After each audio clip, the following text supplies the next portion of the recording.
में छोड़ दिया। श्रीमन नारायण लक्ष्मी नारायण,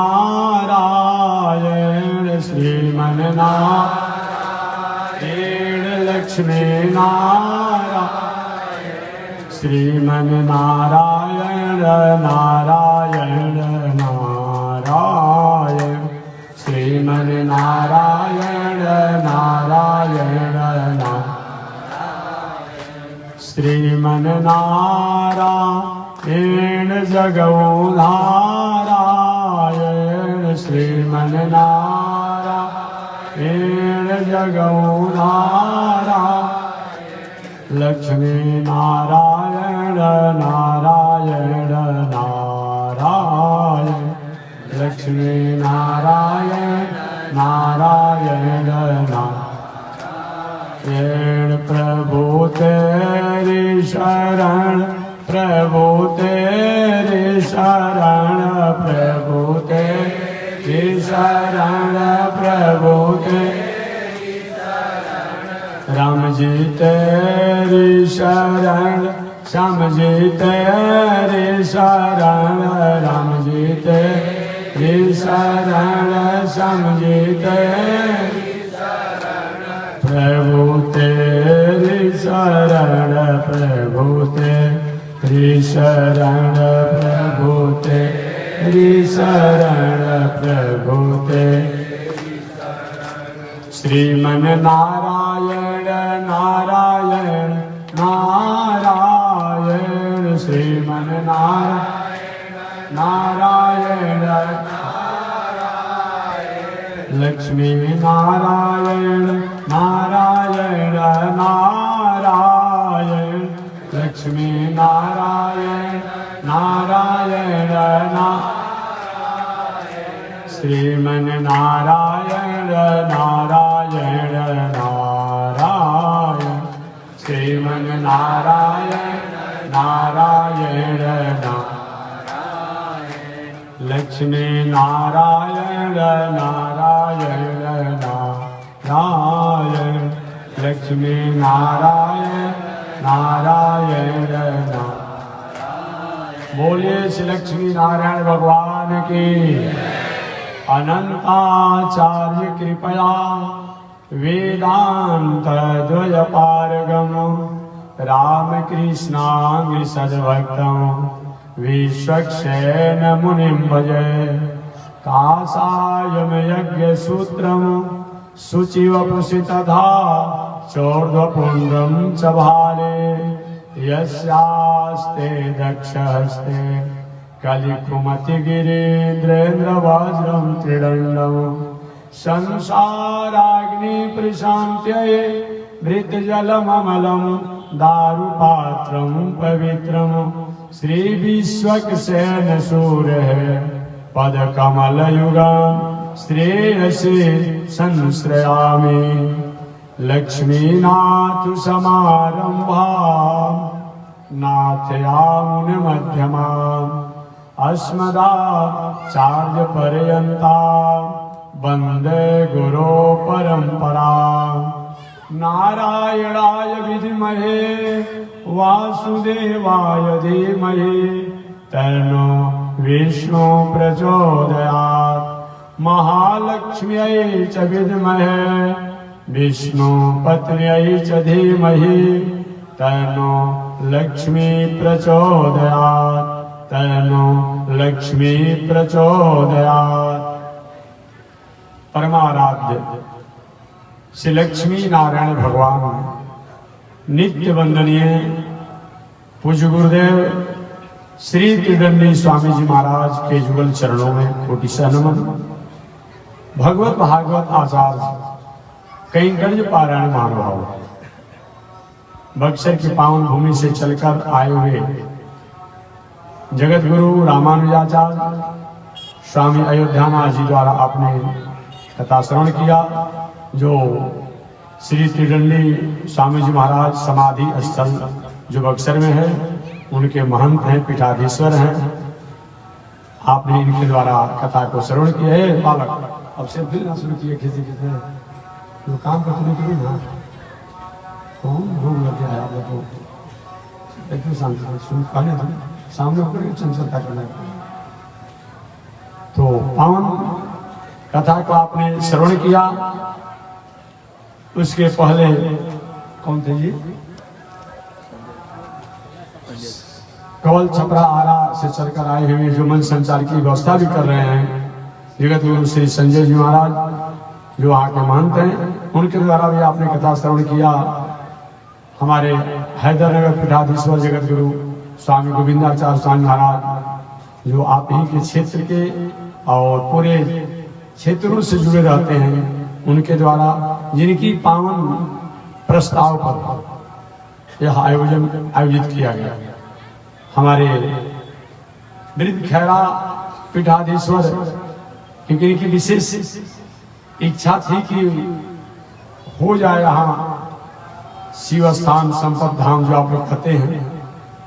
तो आयोजक तो ठीक है, लेकिन किसी की भावना का भी आदर होता है न। तब पहले मैं 1 घंटा के लिए आ चुका था कि चलिए ठीक है हो जा रहा।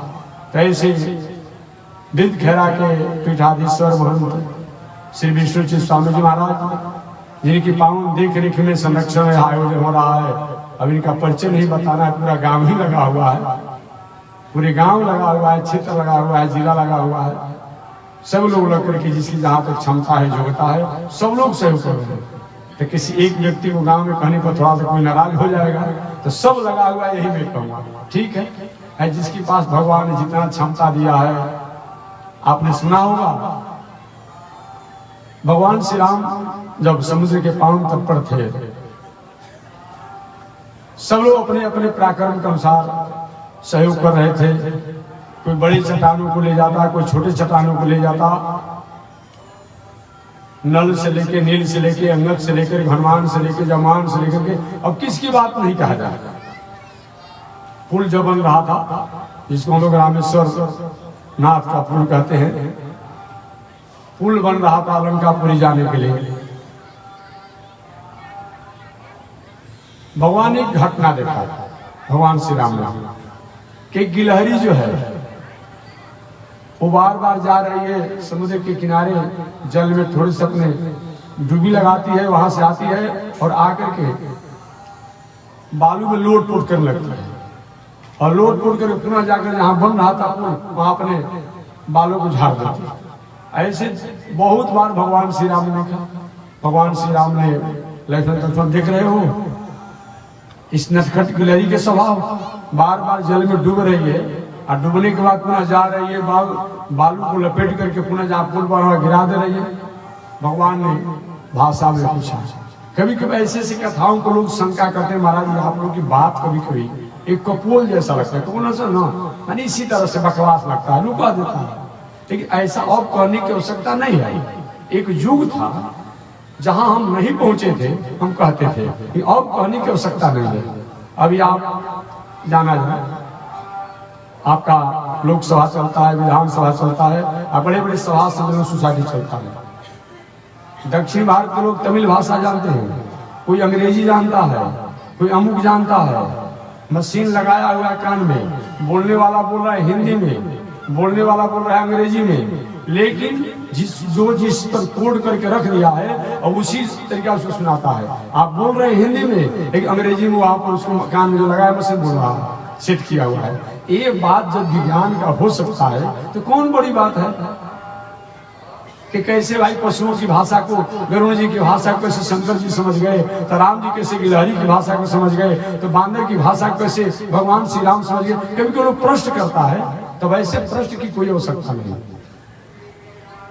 उदाहरण के रूप में मैंने बता दिया जो आप देख रहे हैं, इसे अब ऐसा प्रश्न की कोई गुंजाइश नहीं है। भगवान श्री राम ने गिलहरी से पूछा उसकी भाषा में, अरे क्या कर रही हो? कि प्रभु हमारे पास तो बहुत कुछ क्षमता है नहीं, तो मैं ये बालू को एकत्रित करके मैं पुल बनने में सहयोग कर रही हूँ। भगवान बड़े गदगद हो गए और वही अपने हाथों से, अंगुलियों से उसको सहलाए, जो आज भी गिलहरी के पीठ पर देखते हैं कि रेखा खींचा हुआ है, आज भी खींचा हुआ है। तो मैं निवेदन करना चाहता हूँ, इस कथा को इसलिए मैं सुनाया कि भाई परमात्मा ने जिसको कृपा जितना दिया है, लेकिन पूरे क्षेत्र, गांव, जिला, जवार, ये नहीं कहा जाए कौन नहीं किया। कोई मन से किया, कोई वाणी से किया, कोई शरीर से किया, कोई धन से किया, कोई सब तरीका से किया। सब लोग ने सहयोग किया, तभी तो आयोजन हो रहा है। आयोजन आप करते हैं, लोग ही नहीं आते। अच्छा लगता, बारात की बहुत अच्छी व्यवस्था हो, जलपान की, भोजन की बहुत अच्छी व्यवस्था हो, कोई बाराती या घराती कोई बनते, अच्छा लगता है? नहीं नहीं, इसीलिए दोनों का महत्व है। व्यवस्था का महत्व है, व्यवस्था के साथ व्यवस्था में सम्मिलित होने वाले उसका भी बहुत बड़ा महत्व है। तो सब लोग भगवान के पास धन्यवाद के पात्र हैं। तो ऐसे सब लोगों ने इस आयोजन को आयोजित किया। चलिए मैं अपने प्रसंग पर चलता हूँ। मेरा विषय महर्षि वेदव्यास जी से पूछा गया, हे व्यास जी, सतयुग के लोग तो अपना उद्धार कर लिए, त्रेता युग के लोग तो अपना उद्धार कर लिए, द्वापर युग के लोग तो अपना उद्धार कर लिए। हम कलिकाल के मनुष्य, कलयुग के मनुष्य के लिए सरल और सहज उपाय क्या है कल्याण के लिए? क्योंकि हमारे द्वारा योग हो नहीं पाएगा, जप हो नहीं पाएगा, तीर्थ व्रत हो नहीं पाएगा। देखिए कोई जप करता होगा तो प्रैक्टिकल दिखेगा। 4 घंटा बैठ करके ताश खेलिए, दूसरे से वार्तालाप करते रहिए, मन वही पर आता है। कहीं दहाला पर नहाला मत गिर जाए, नहाला पर दहाला मत गिर जाए, एक ही मत गिर जाए। जो खेलने वाले हो जानते होंगे, कहीं महात्मा जी आप भी कैसे जानते हैं? देख कर मैं जानता हूँ, खेला नहीं हो, बात समझ लीजिएगा, ये शंका मत कीजिएगा, देख करके आप उसे सुन करके। अब देखिए हमेशा ध्यान रहता है इधर उधर पत्ती मत गिर जाए, लेकिन वही कहीं माला ले करके अब बैठिए, एक माला 2 माला पूरा होते होते इतना दिमाग में खुरफात आने लगता है। प्रैक्टिकल देखने की बात है, कथा नहीं है। सारा दुनिया का जीवपात है, उसी समय आ जाएगा। उसको ठीक करना, उसको समझाना, ऐसे करना, वो करना। जब तक हाथ में माला रहता है तब तक वही बात नाचती रहती है। माला तो जब रहा हाथ से हो रहा है, लेकिन स्थिति वो नहीं बन पाती है। कहाँ हम जब पाते हैं, नहीं हो पाता है। मंदिर में जाते हैं 5 मिनट के लिए, 5 मिनट जमीन नेत्र बंद करके ध्यान करते हैं, दूसरी ही बात ध्यान में आ जाती है, ध्यान नहीं हो पाता है। ऐसे कलिकाल के मानवों के कल्याण के लिए सरल और सहज उपाय क्या है? ऋषियों ने महर्षि वेदव्यास जी से पूछा। महर्षि वेदव्यास जी के ऋषियों, कलऊ नास्ते व नास्ते व, हे दुनिया में रहने वाले लोग, कलियुग से अच्छा कोई युग नहीं है। आप जान लीजिए, कलियुग से अच्छा कोई युग नहीं है। कलियुग समय न आन युग, जो नर करे विश्वास। कलियुग के समान अच्छा कोई युग नहीं है। कल भी मैंने बताया था, मानस पूर्ण हो ही नहीं पाता। मन में कोई भी अच्छा काम आप सोच लेते हैं तो अच्छे कर्म करने का सुकृत प्राप्त होता है। मन में कोई किसी प्रकार की थोड़ी उपद्रव आती है, अगर शरीर वाणी से नहीं किया जाता है तो दोष नहीं लगेगा। मानस पूर्ण हो ही नहीं पाता। मन में कोई पूर्ण अच्छा काम सोचते हैं, वो हमारे साथ फलदायक होता है। और कोई मन में कोई भावना को भावना आ जाती है, और जब तक शरीर से नहीं करते हैं, वाणी से नहीं करते हैं, तब तक हमारे पर वो प्रभावी नहीं होते। इसलिए और क्या, बहुत अरसों वर्षों तक रह करके हम योग जप तप साधना जप करके काम करते थे, वो हम कलयुग में 23 घंटा 55 मिनट अपने घर के काम करें। आप 5 मिनट उन परमात्मा से अपना संबंध जोड़ ले। इससे और सहज क्या हो सकता है? बस एक ही बात करना है, ये मानना कि करते हो कन्हैया मेरा नाम हो रहा है, प्रभु आपकी कृपा से सब काम हो रहा है। ये मानिए कि कोई न कोई नियंता है, नियामक है, जो अपने से दुनिया को नियंत्रण करता है। ये मान करके और ईश्वर की सत्ता को मान करके, ब्रह्म की सत्ता को मान करके, परमात्मा की सत्ता को मान करके अगर आप अच्छा काम करते हैं ना, तो उसे क्या होता है?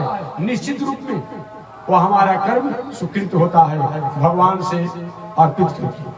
मानस कार्य में कहा, तुम ही निवेदित भोजन, सुंदर घर बनाइए, रात में जब सोने लगिए ना, उन परमात्मा को याद कर लीजिए।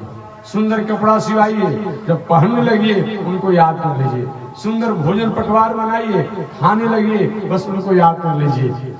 सुंदर गाड़ी खरीदिए, जब चढ़ने लगे उनको याद करिए। भगवान आपसे मांगते तो नहीं है। और युगों में देवता लोग कहते कि नहीं भाई हमको बुलाए तो हमारा देना पड़ेगा। जैसे किसी को आप निमंत्रण देते हैं तो वो उसका प्रतिनिधि को खाने पीने आता है ना लेने के लिए।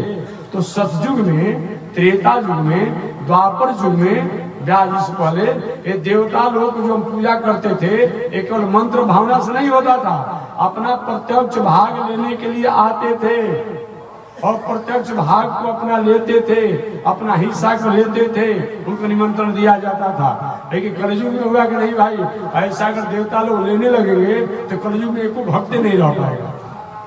वो तो भावना करने पर लोग नहीं करता। अरे भाई 1 किलो लड्डू आपने हनुमान जी को चढ़ाया तो हनुमान जी क्या करते हैं, भावना से देते हैं। बाकी लड्डू तो या तो पुजारी जी ले ले या तो जो ले गया वो अपने ले जाएगा, और कौन लेता है। कलयुग में कहाँ देवता भोजन के थाल हम रखते हैं, भावना से लिए, बाकी तो हम ही लोग न पाते हैं। इसलिए कलयुग में सबसे श्रेष्ठ यही है कि तुम्हें निवेदित भोजन करो, उनको निवेदित करके तब वस्तु व्यवस्था का उपयोग करें तो हर कर्म ही हमारा धर्म बन जाता है, हर कर्म ही हमारी पूजा बन जाती है, हर कर्म ही हमारी आराधना बन जाती है। आपके मन में प्रश्न होगा कि महात्मा जी ऐसे हमारी भावना कैसे आएगी, आती नहीं है। आपने कथा तो बता दिया, लेकिन हमारी भावना नहीं आ पाती है। ये भावना कैसे आएगी, इसके लिए भक्ति करना पड़ता है।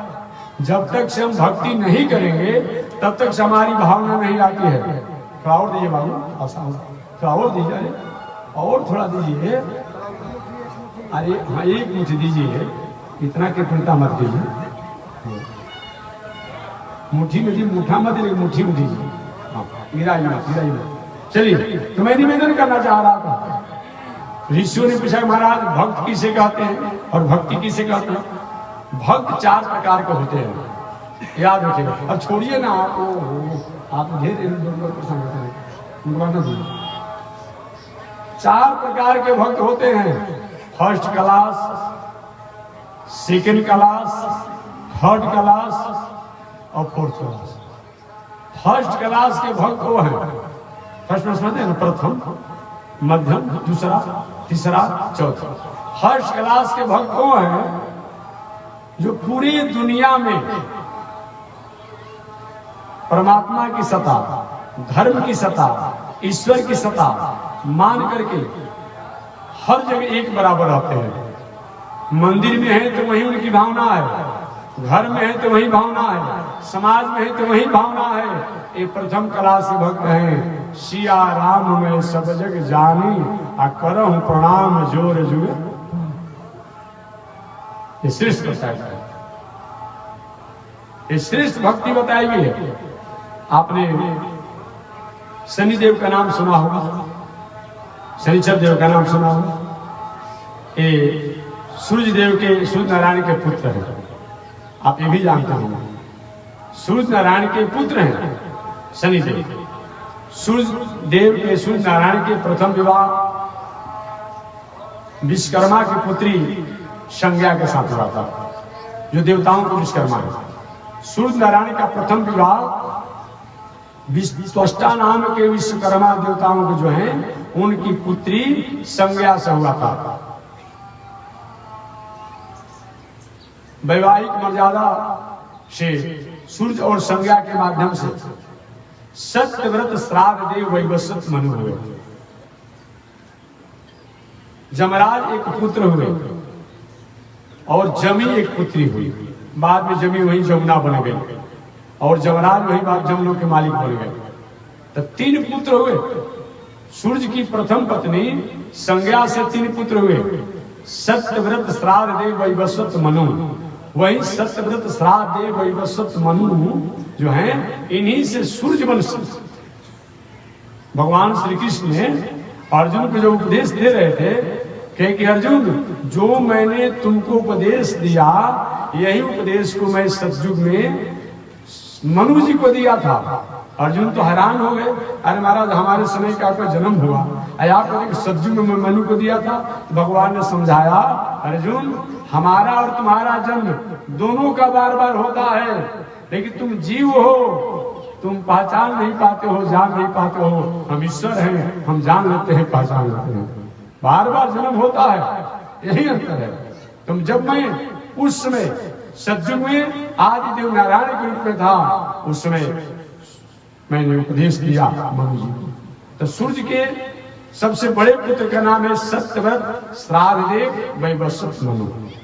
वही वैवस्वत मनु से आगे पुत्र हुए जिनका नाम पड़ा इक्ष्वाकु, और इक्ष्वाकु के ही वंश में भगवान श्री राम को इक्ष्वाकु वंशी कहलाए।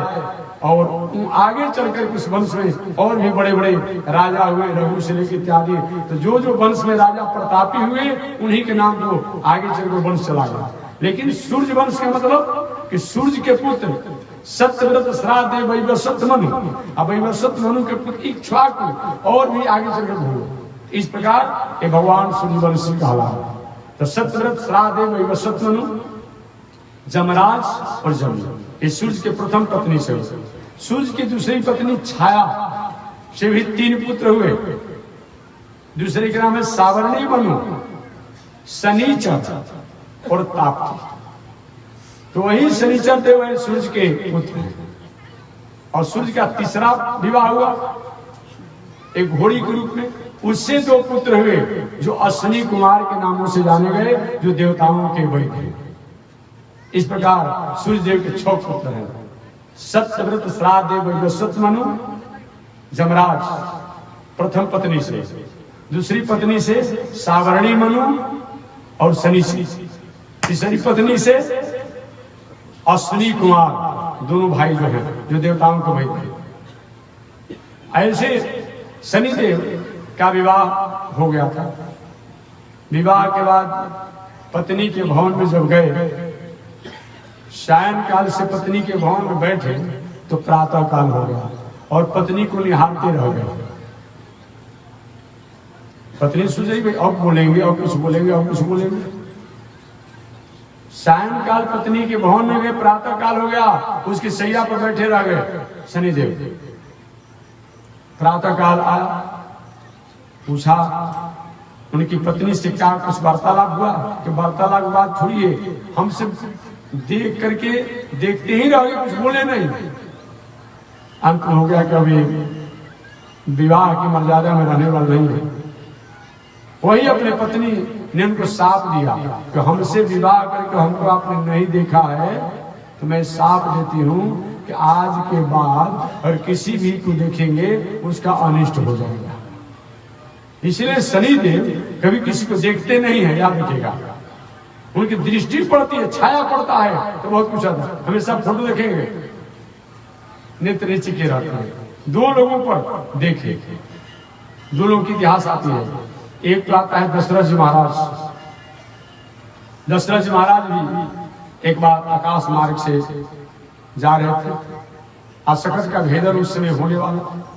अब जे ही शनिदेव ने देखा तो देखते ही क्या हुआ, दशरथ जी महाराज के विमान आरथ सब गिर गया। और उसी समय एक गिरते हुए स्थिति में दशरथ जी, जटायु जी भी आकाश मार्ग में सुन रहे थे, उनको पंखों पर गिरे, आधार मिला, रक्षा मिला।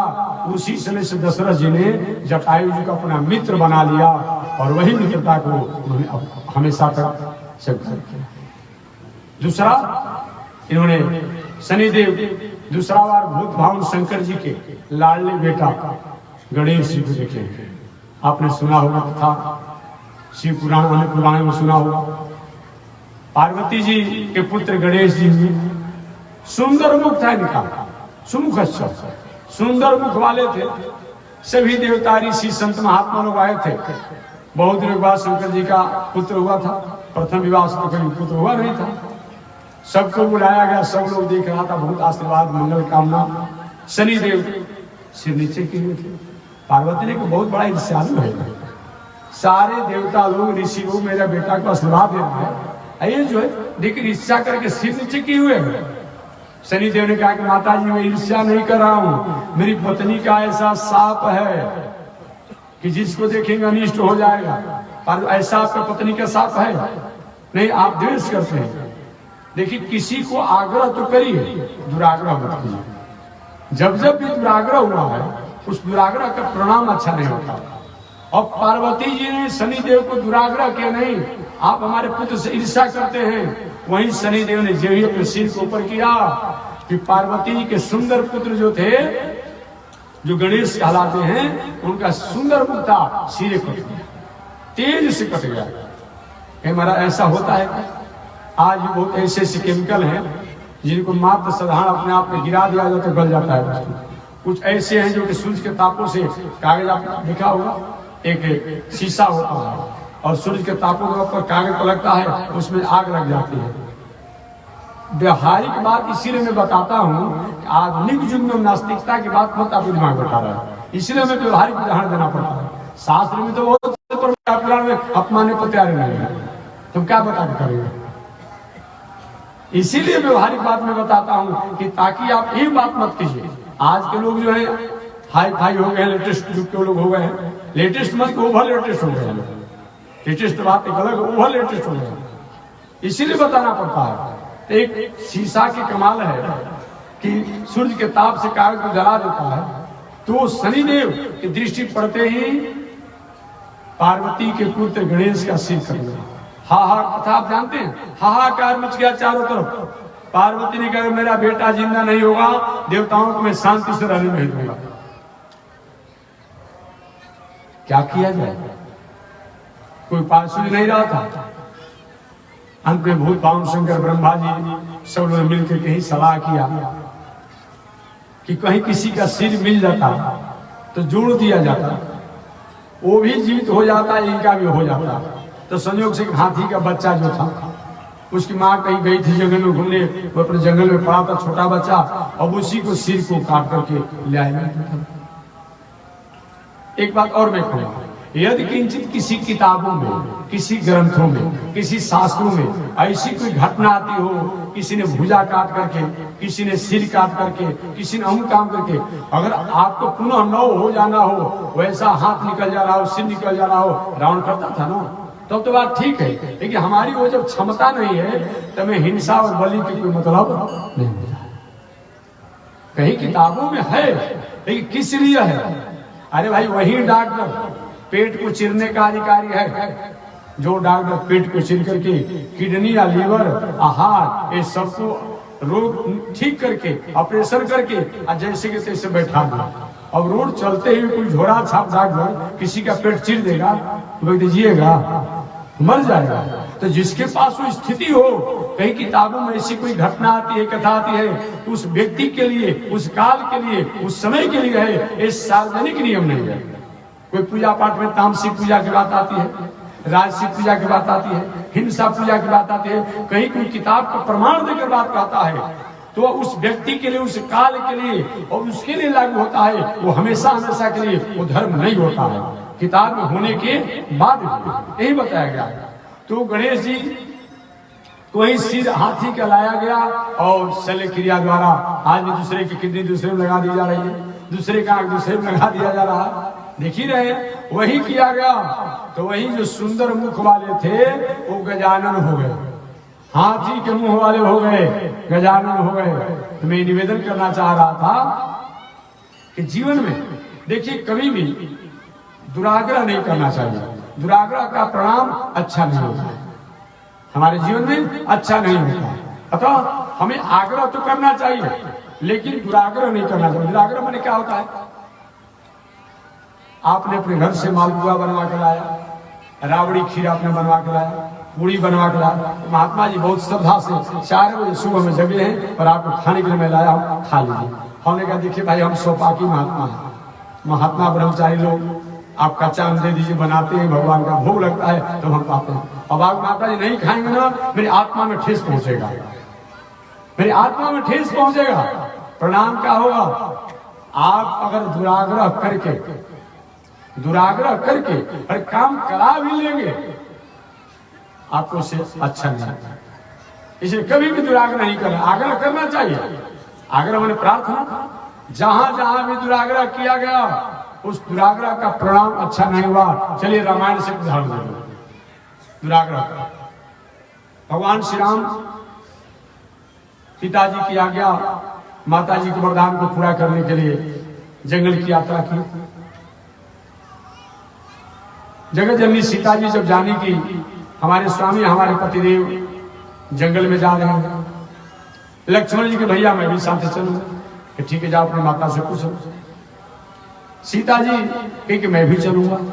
भगवान श्री राम ने कहा सीते मैं जंगल में जा रहा हूं, लक्ष्मण जंगल में जा रहे हैं, भरत शत्रुघ्न जो है नलिहाल में है, पिताजी की तबीयत ठीक नहीं है, माताएं भी पिताजी की तबीयत ठीक नहीं होने के कारण और हमें जंगल में जाने के कारण अस्वस्थ है। आप सास ससुर की सेवा करो, यही करो। सीता जी ने क्या कहा, प्रभु हो सकता है बिना जल की मछली जीवित रह जाए, लेकिन मैं आपसे अलग रहकर जीवित नहीं रहूंगा। ऐसा हुआ, ऐसा हुआ। ऐसा होता तो सीता जी लंका प्रेम तो रहना पड़ा, अलग रहना पड़ा। रोने लगी सीता जी, वाल्मीकि रामायण लिखा है, रोने लगी, मैं आपसे अलग नहीं रह सकता। अगर भगवान ने आज्ञा दिया तो सीता जी को वहां दुराग्रह नहीं करना चाहिए। प्रस्ताव रख दिया भगवान का, ठीक है चलो तो चलो। लेकिन जब उन्होंने कहा नहीं तुमको यहीं रह करके रहना चाहिए, हम लौट कर 14 वर्ष बाद आएंगे, नहीं मानी सीता जी, नहीं प्रभु आपसे अलग मैं नहीं रह सकता।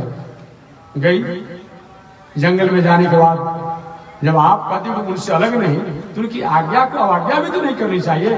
भगवान कह रहे हैं, लक्ष्मण जी कह रहे हैं कि सोना का मृगा नहीं होता है सीते, ये कोई माया का मृग है, कोई राक्षस है, माया का रूप बनाया है, सीता नहीं है। फिर आपके आज्ञा चलिए, वहां दूसरी बार हुआ, तीसरी बार देखिए, मैं गिना रहा हूं संख्या अपना। भगवान चले भी गए, ठीक है। आगे के सीते, लक्ष्मण के संरक्षण में तुम्हें रहना है, लक्ष्मण के संरक्षण में ही रहकर कहीं स्वतंत्र नहीं होना। तो लक्ष्मण भगवान ने जो आज्ञा दिया कि लक्ष्मण जी के संरक्षण में रहना है, इधर कोई भी आवाज आ रहा है तो सीता जी ने क्या कहा, लक्ष्मण आपके भैया पर कोई संकट पड़ा हुआ, बदल गया। राम की आज्ञा को त्याग करके और सीता के वचनों को पूरा करना पड़ा। कौन ऐसा मन वचन होगा? और समझिए, राम जी ने आज्ञा दिया था कि जब तक मैं लौट करके नहीं जाऊंगा आपके अंतर्गत ही सीता संरक्षण में रहेगी, ये छोड़ करके लक्ष्मण को जाना पड़ा। वाल्मीकि रामायण में लिखा हुआ है, मानस में नहीं है। वाल्मीकि रामायण में सीता ने कहा, हे लक्ष्मण, एक सौतेला जो है जंगल में भेज दिया, और तुम एक सौतेले हो, न खाते हो न सोते हो और हमेशा जगे रहते हो। याद रखो, अगर कहीं हमारे स्वामी राम किसी राक्षसों द्वारा मारे जाएंगे तो तुम ये सोचो कि मरने के बाद मेरा हाथ पकड़ोगे, मुझको स्वीकार करोगे। ऐसा नहीं होगा। उनके मृत्यु के बाद मैं अपनी गला को दबा करके, अपने बालों से गर्दन को बांध करके और अपने जीवन को समाप्त करूंगा। इस प्रकार कह करके बहुत जोरों से क्रंदन करते हुए सीता जी रोने लगी। एक मेरे पति पर संकट पड़ा है, यहाँ पर हट किए हुए। तब लक्ष्मण जी कह रहे, जो मैं सब्र में नहीं सोच सकता वो भावना इनकी है। वही लक्ष्मण जी ने रेखा खींचा और कहा, ठीक है मैं जा रहा हूं, लेकिन इसकी मर्यादा को पालन करना। वहां भी सीता जी ने पालन नहीं किया। आप जानते हैं, मायावी लंकेश आया और मायावी लंकेश आकर के जो किया आप जानते हैं। भगवान लंकापुरी से सीता जी को लेकर अयोध्या में आए, वहां भी थोड़ी सी अब तो सीता जी को स्थिति में रहना चाहिए। उस समय सीता जी गर्भावस्था में है, गर्भावस्था में है। भगवान ने पूछा, कोई तुम्हारी इच्छा है सीता जी? कोई इच्छा है कि प्रभु, इच्छा हमारी यही है कि हमारे गर्भ में बालक है। संत महात्मा ऋषियों के आश्रम घूमने देखने की इच्छा है। उस अवस्था में थोड़ी सी व्यवस्थित रहना चाहिए। एक भगवान ने पूछा, सीता जी ने बताया। आज संयोग से अगले दिन एक वही अयोध्या के रहने वाला, देखिए हालांकि हमारा विषय नहीं है, हम तो भाई सार्वजनिक संत आदमी है, कोई नो ऑब्जेक्शन नो कमेंट, किसी पर कोई ऑब्जेक्शन को नहीं है। आज के बहुत दिन पहले हमको सुनाया लोगों ने कि थोड़ा अयोध्या के संत महात्मा लोग उदास है, तो अयोध्या पहले से भी थोड़ा सा अपने आप चंचलता में रहा है। बहुत कुछ मैं नहीं कहूँगा। इतना भगवान श्री राम ने राम राज की स्थापना कराया, इतने वहां लोग रहे, लेकिन फिर भी वहां की प्रजा द्वारा अंगुली उठा दिया गया। कथा आप जानते हैं, बहुत नहीं बताना है, मैं एक और संकेत करता हूं। अंगुली उठाया भगवान श्री राम पर, सीता जी पर। क्या कहा? राम जी ठीक है, राज तो चला रहे हैं, बहुत अच्छी बात है, प्रजा बहुत खुशहाल है, लेकिन इस रावण ने सीता को लंकापुरी में ले जाकर के रखा, सीता जी को लंकापुरी में ले जाकर के रखा। उन सीता के प्रति थोड़ा भी उनको घृणा नहीं हुआ, जबकि सीता जी की परीक्षा हो चुकी थी। आज भी किसी वस्तु को मानक के लिए जब परीक्षण द्वारा, परीक्षा उपकरणों द्वारा जब जांच हो जाता है तो उसको शुद्ध मान लिया जाता है। तो सीता जी की परीक्षा हो चुकी थी लंकापुरी में, फिर भी एक लोकापवाद हुआ। और लोकापवाद हुआ, इस बातों को भगवान श्री राम ने अपने कानों से सुना था और अपने मित्रों द्वारा सुना। हालांकि उस राज्य में, उस समय के काल में एक प्रजा की बातों का कोई बहुत बड़ा उचित नहीं होता है, क्योंकि राजतंत्र में राजा अपने बुद्धि विवेक और मंत्रियों की सलाह से काम करता है। परंतु भगवान श्री राम ने कहा, भले राजतंत्र है लेकिन मैं प्रजातंत्र का काम करूंगा। एक भी प्रजा के मंत्र में मेरे प्रति तो उदासी है ना, क्षोभ है ना। इसलिए भगवान धन्य है रामराज, और भगवान राम धन्य है जो कि राजतंत्र में प्रजातंत्र की स्थापना की है। आज ऐसा होता नहीं है। आज तो राजतंत्र में, आज तो प्रजातंत्र में राजतंत्र हो जाता है। और किसी के घर के कोई एगो वार्ड का सदस्य बन जा रहा है तो चाहता है कि 7 पीढ़ी तक हमारा ही परिवार है, चाहे काम करे या न करे। ये क्या है भाई? ये राजतंत्र में है। प्रजातंत्र में राजतंत्र आज लोग मना रहा है, प्रजातंत्र में राजतंत्र मना रहा है। जनता प्रसन्न नहीं है, लेकिन हम अगर बन गए तो हमारा 7 पीढ़ी हमारा ही बनते रहे, पीढ़ी दर पीढ़ी हमारा ही बनते रहे, ये तो राजतंत्र हो गया। लेकिन धन्य है भगवान श्री राम जो उसमें राजतंत्र था और प्रजातंत्र की व्यवस्था किए। एक भी व्यक्ति अगर मेरे विरोध में है ना, एक व्यक्ति मेरे विरोध में है ना, तो मैं उसको जवाब नहीं दूंगा, मैं उसके साक्षी बन करके उसको मैं अपने सफाई नहीं दूंगा, मैंने दोष नहीं है। भगवान ने क्या किया? लोकापवाद को दूर किया, जबकि ऐसा होना नहीं चाहिए था उसको, क्योंकि डेमोक्रेसी में ही प्रजातंत्र की बात होती है। राजतंत्र तो राजा और मंत्रियों की बात होती है। आपने पढ़ा भी होगा डेमोक्रेसी के बारे में कि प्रजातंत्र में प्रजा द्वारा, प्रजा से, प्रजा के लिए, प्रजा द्वारा जो शासन चलाया जाता है। Democracy is the government of the people and the people and by the people. और भी बहुत कुछ होता है। प्रजातांत्रिक शासन प्रणाली वह है जो लोगों से, लोगों द्वारा, लोगों के लिए चलाई जाती है। लेकिन आज एक व्यक्ति कोई बन जा रहा है, इस डेमोक्रेसी में राजतंत्र है और उस राजतंत्र में डेमोक्रेसी प्रजातंत्र था। इसलिए राज किसी का हो, लेकिन सब चाहता है राम राज, सब चाहता है राम राज। राम राज का मतलब क्या होता है? उस राज में दंड किसी को नहीं दिया जाता। ये दंड सन्यासियों के हाथ में त्रिदंड के रूप में हो जाता। कोई अपराध नहीं करता, सब अपनी मर्यादा से रहता। प्रकृति अपनी मर्यादा से रहती, मनुष्य अपनी मर्यादा से रहते, तो दंड किसको दिया जाए? आपने सुना होगा वाल्मीकि रामायण में एक अपराध हुआ था। वाल्मीकि रामायण के उत्तरकांड में लक्ष्मण जी पहरा दे रहे थे भगवान श्री राम के दरबार में। जनता दरबार उसी समय से लगता था, जनता दरबार उसी समय से लगता था। भगवान श्री राम के राज में आदेश था कि रोज जनता दरबार लगता, कोई आता उसकी फरियाद को सुना जाता। एक लक्ष्मण जी द्वार पर पहरा दे रहे थे। एक रामू नाम का कुत्ता था जो अयोध्या की गलियों में घूमता, अपना खाता पीता। अचानक वो रामू नाम के कुत्ता रोते रोते हुए आया और भगवान श्री राम के दरबार में बार बार मुंह को उठाकर रो रहा था। लक्ष्मण पूछा, रामू क्यों रो रहे हो? कि मैं आपसे नहीं कहूंगा। अच्छा, हमें राम से बात करना है। आप एक व्यक्ति को बात नहीं करने दिया जाता है, लेकिन एक कुत्ते की बात क्यों सुनते थे भगवान श्री राम? ये राम राम है, मैं राम से बात करूंगा। लक्ष्मण जी गए भगवान श्री राम को, प्रभु ये राम नाम के कुत्ता आज दरबार में आया है और कोई तो है नहीं और आपसे बात करना चाहता है। भगवान श्री राम जल्दी लेकर के आइए। राम कुत्ता को बुलाया गया। पूछा, राम कुत्ता कैसे आए हो? कि प्रभु मैं आपके पास न्याय के लिए आया हूं। न्याय के लिए? कैसा न्याय? एक देखिए मेरे सिर को एक भिक्षुक ने मार करके फोड़ दिया है, हमें चोट लगा है, आपको न्याय करना होगा। कि क्यों भिक्षुक ने मारा? एक मैं रास्ते में सोया हुआ था, भिक्षुक बढ़ते हुए रास्ते में जा रहा था, तो हमको आवाज लगाया, मैं नहीं हटा और हमारे पर डंडे के प्रहार कर दिया। वो अजीब बात है भाई, भिक्षु को बुलाया गया कि आपने ऐसा क्यों किया? भिक्षु ने हाँ मैंने मारा। ऐसा क्यों किया? प्रभु अभी तक हम रास्ते में जा रहे थे, इसको हटाने के बाद भी नहीं हटा, तो मैं थोड़ी सी आवेश में आया और उस पर डंडे को प्रहार कर दिया। मुदई और मुदाले दोनों अपनी बातों को स्वीकार कर लिया। अपराधी भी कहते कि मैंने अपराध किया, और जिसके साथ अपराध हुआ वो भी कहते हमारे साथ अपराध हुआ है। कौन सा भाई दंड दिया जाए? सभी मंत्रियों को बुलाया गया, कौन सा अपराध दंड दिया जाए? कोई निर्णय नहीं कर पाता है। अंत में भगवान श्री राम ने कहा कि राम तुम ही बताओ, जो तुम कहोगे इस भिक्षु को दंड दिया जाएगा। फांसी कहोगे तो फांसी की सजा दी जाएगी, जो कहोगे सो सजा दी जाएगी, बताओ कौन सा दंड दिया जाए? तो रामू ने कहा प्रभु इनको कलंजर देश का कुलपति बना दीजिए। क्या कहा? सारे मंत्री को हंसने लगे। क्या कहा रामू? कुलपति? ये तुम दंड दे रहे हो कि पुरस्कार दे रहे हो?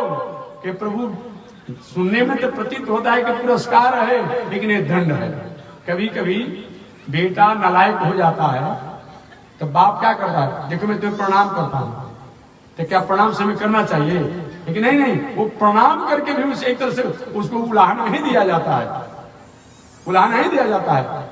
कभी कोई बहुत बड़ा गलती क्या है, अरे भाई बस 10 रुपया ले लो, परेशान मत करो, इसे 10 रुपया देना नहीं होता है। अर्थात उस उदंडता से हम इतने आतंकित हो गए हैं वो अपने आप उसको संबोधित किया जाता है। तो वही भगवान ने कहा रामू ये बताओ क्या तुम दंड दे रहे हो कि पुरस्कार दे रहे हो? नहीं प्रभु यही दंड है। ऐसा क्यों तुमको कहा? इसलिए कहा कि मैं भी पहले कलंजर देश का ही कुलपति था, हमारे द्वारा गलती हो गई, और गलती होने के कारण आज मरकर के हम कुत्ता बने हुए हैं। ए श्रीमान जी अगर वहां के कुलपति बनेंगे तो इनके द्वारा बार बार गलती होगा, तो बार बार मरकर कुत्ता बनेंगे, इनको भी कोई न कोई मारेगा तो इनको अनुभव होगा। कुलपति माने क्या होता है?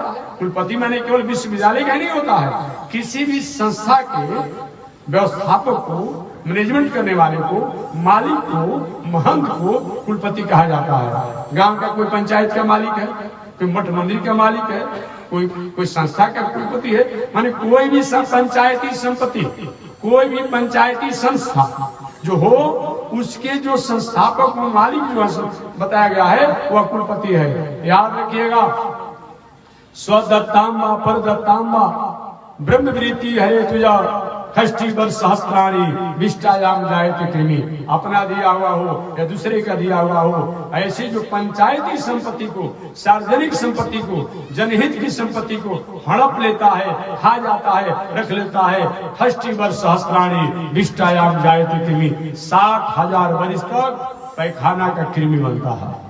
बार बार मरेगा, बार बार जन्म लेगा, बार बार मरेगा, बार बार जन्म लेगा। उसके बाद बताया गया है निर्जने बने जायते ब्रह्म राक्षस। बाद में जोनि से जब होगा तो ब्रह्म राक्षस बनता है शमशान क्षेत्र में। उसके बाद कुत्ता, सियार, सांप, बिच्छू इत्यादि जोनियों को जन्म लेता है। बाद में पशु के जोनि में जन्म लेता है, और उसके बाद में अगर मनुष्य में जन्म लेता है तो या तो गरीब होगा, या तो दरिद्र होगा, या तो अनेक प्रकार के रोगों से जो कि असाध और जीवन पर्यंत के लिए वह रोग होंगे, ऐसे से होते हुए अतः उसको भोगता है। अतः कभी भी पंचायती संपत्ति को हड़पने की कोशिश नहीं करना चाहिए। तो हमारे धर्म शास्त्र में निवेदन किया गया, तो कभी भी दुराग्रह नहीं होना चाहिए। दुराग्रह का परिणाम अच्छा नहीं होता है।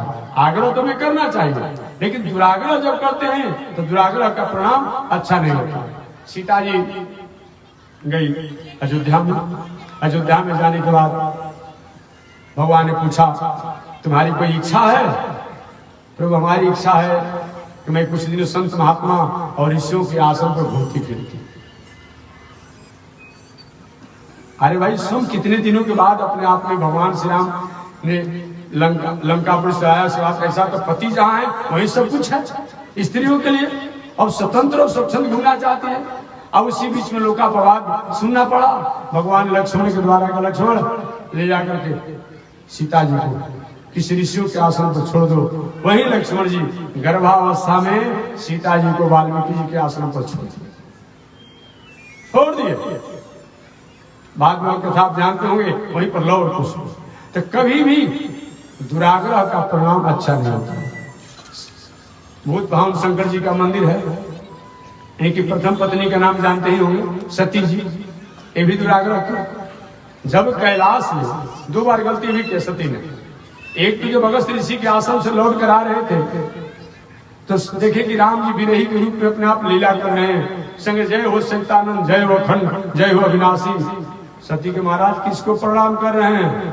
एक यही ने मेरे भगवान है, इन्हीं के मैं समाधि में ध्यान करता हूँ। सती राम राम माथा ठुकराई। जैसा आप है वैसा आपका परमात्मा है।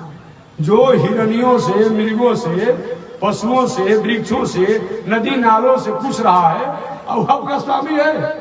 अरे लीला करने में, नाटक करने में जैसी पात्रता होती है वैसा ही नहीं किया जाता है। अब कोई हरिश्चंद्र का पाठ किया है तो हरिश्चंद्र के भी पाठ करेगा, तो रोहित का पाठ किया है तो रोहित का पाठ करता है, और कोई रावण का पाठ करता है तो गाली गलौज देता है, डांटता होता ही है। तो लीला नहीं कर रहे थे।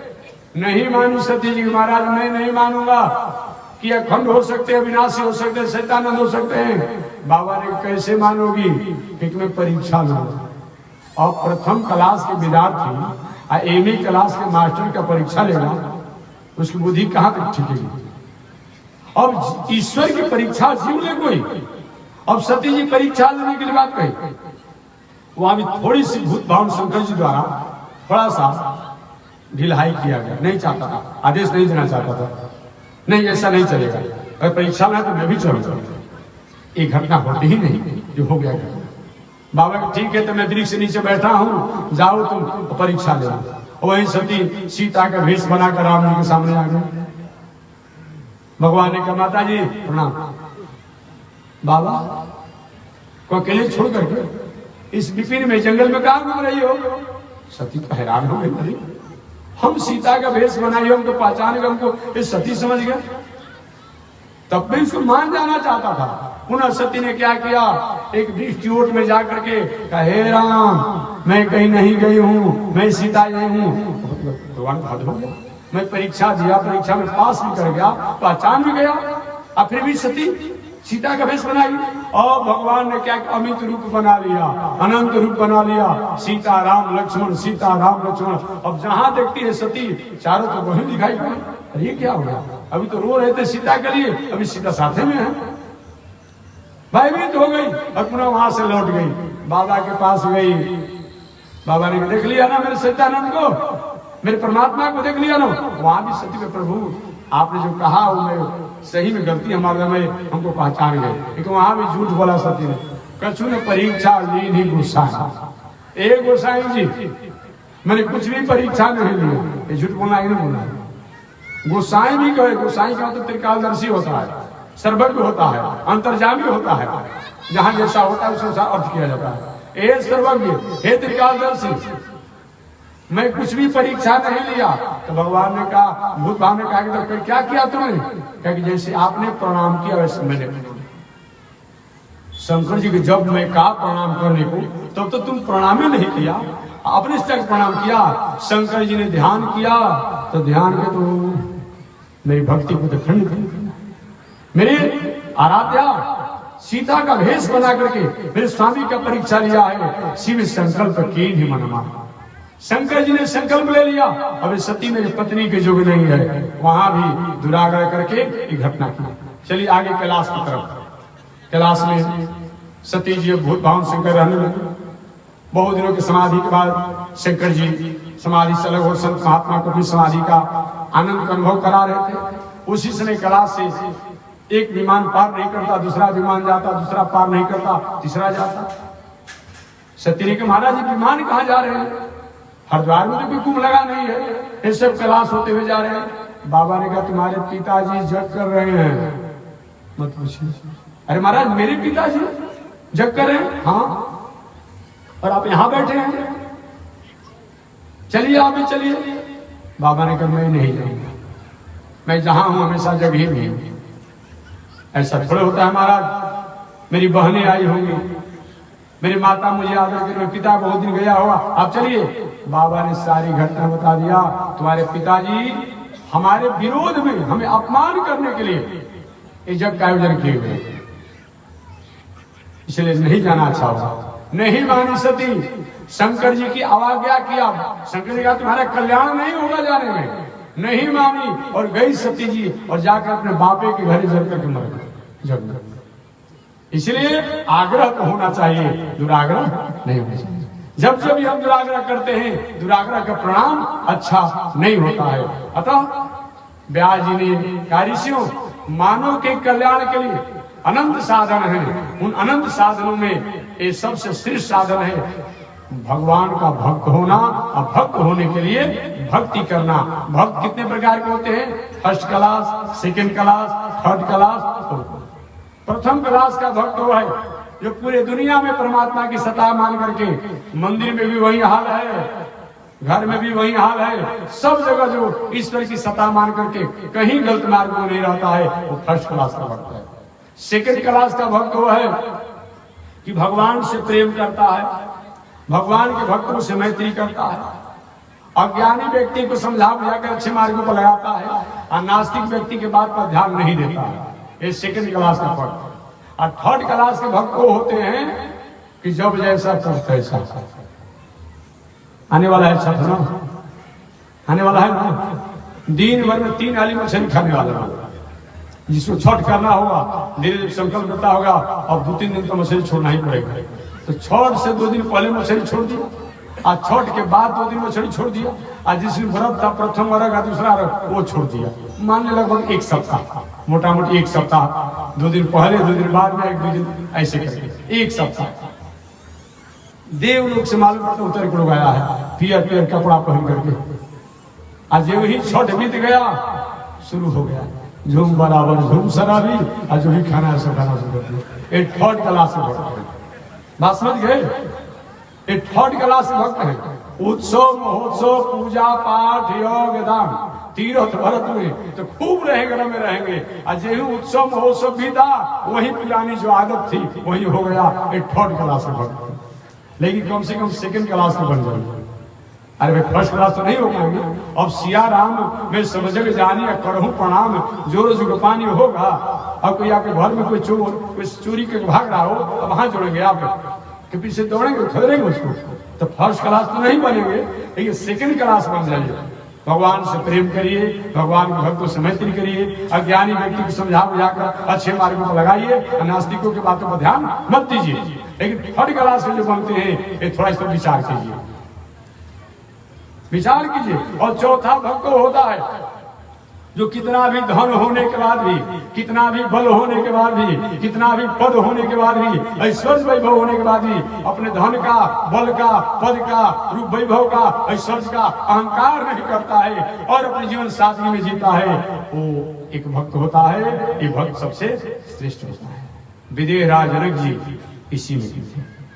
विदेह राज जनक जी ऐसे ही भक्त थे, सब कुछ रहने के बाद भी कुछ नहीं।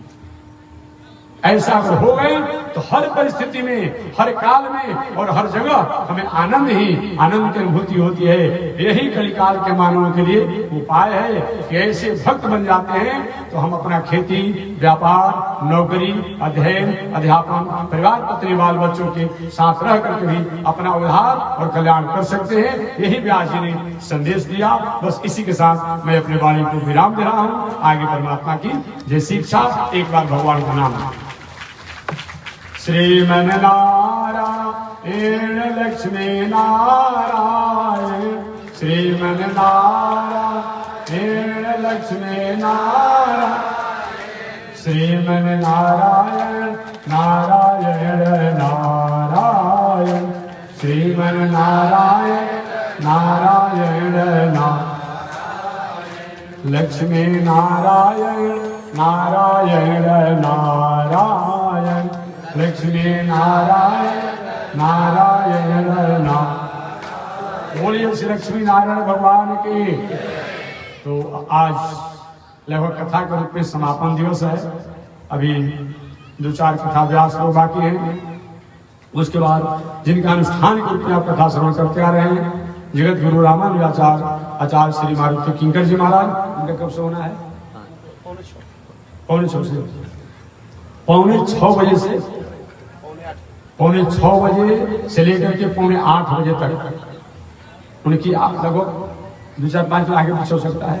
पौने 6 बजे से लेकर के पौने 8 बजे तक उनकी कथा होगी और पौने 8 बजे के बाद आज इस पावन आयोजन को त्वरित करने के लिए, आनंदित करने के लिए जो आपके क्षेत्र के, आपके प्रदेश के, आपके देश के, जो भोजपुरी में जब से इन्होंने अपना बढ़त बनाया और अभी तक दुनिया में बहुत से कलाकार, गायक, भजन गायक बहुत हो रहे हैं, चल रहे हैं, लेकिन जब से इन्होंने अपने जीवन में बढ़त बनाया अभी तक इनकी बढ़त अपने आप में बड़ी हुई है। ऐसे अंतर्राष्ट्रीय, राष्ट्रीय भोजपुरी भजन सम्राट श्री भरत शर्मा व्यास जी आ चुके हैं। उनके द्वारा 8 बजे रात्रि से 11 बजे रात्रि तक भजन संध्या का आयोजन किया गया है। तो समय याद रखिएगा, 8 बजे रात्रि से 11 बजे रात्रि तक भजन संध्या का आयोजन है अंतर्राष्ट्रीय भोजपुरी भजन सम्राट भरत शर्मा व्यास जी द्वारा। और भी हमारे विनय मिश्र जी हैं, और कौन है? अच्छा, मिथिलेश जी हैं, और एक विजय बहादुर नहीं कहेंगे, विजय बहादुर सिंह नहीं कहेंगे, विजय कौशिक जी आए हैं जो मंच संचालित की व्यवस्था बहुत अच्छा करते हैं, कथा भी करते हैं। ये सब लोग उसको करेंगे तो उनका अपने अनुसार होगा। तो आप याद रखेंगे, पौने 8 बजे से 8 बजे तक 15 मिनट में अपना ये मंच की व्यवस्था कर लेंगे कलाकार लोग, और 8 बजे से 11 बजे तक भजन संध्या का समय रहेगा कि 11 बजे तक समापन कर देना है। तो कथा अपने समय में होगा। आप भजन संध्या के लिए भी आप सभी लोग सादर आमंत्रित हैं। समय से 8 बजे से 11 बजे तक इस पंडाल में आप आएंगे, और कथा में भी हमारे काशी ब्राह्मण शिष्य हैं, उनकी कथा आप श्रवण करेंगे, और एक दो कथा व्यासों का भी आप कथा भी तत्काल 10-10 मिनट होगा। तो चलिए एक बार भगवान का नाम लें। श्रीमन नारायण।